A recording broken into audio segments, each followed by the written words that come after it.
Hello, my name is Miguel with More Construction. I am doing a video testimony inspection of the siding which has been ripped off this house off of Forest Park in Richardson. I won't give the address or the customer's name, but I wanted to show a couple things.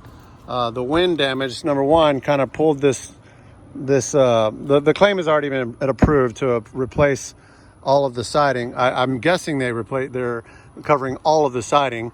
I did add for all these little trims, kind of J trim, the metal J trim all the way around.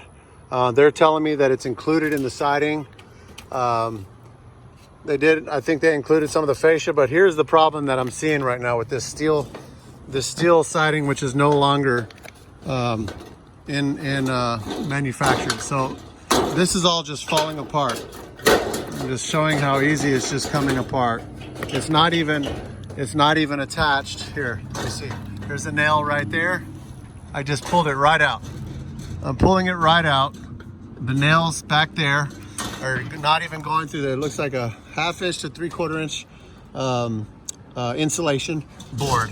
So this siding and the insulation is just falling right off by just a slight little grab.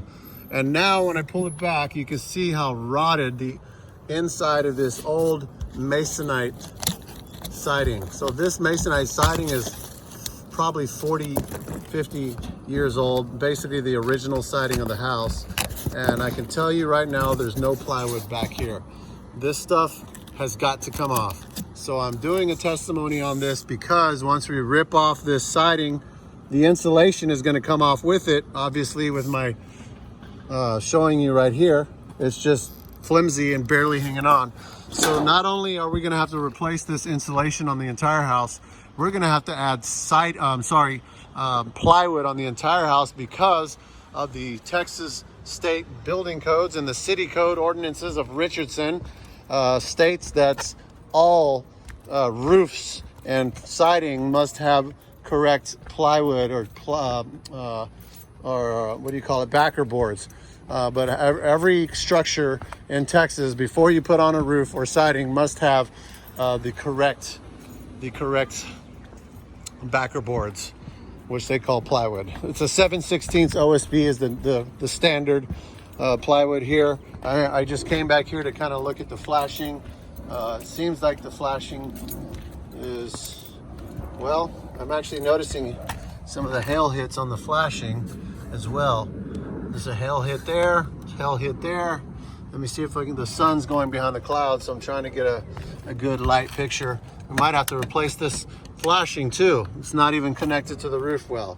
So I'm gonna go ahead and request for the flashing to be replaced when we replace all this siding.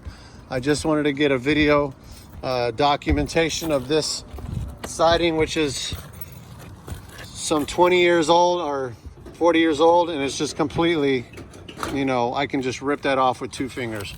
And that's my testimony with More Construction, just giving a close-up of this steel siding, which is not in factory anymore. It's not made anymore. And also the insulation board, the 1/2 inch insulation, and the non-plywood of this masonite material back here, which is siding, lap siding. All right, that's it.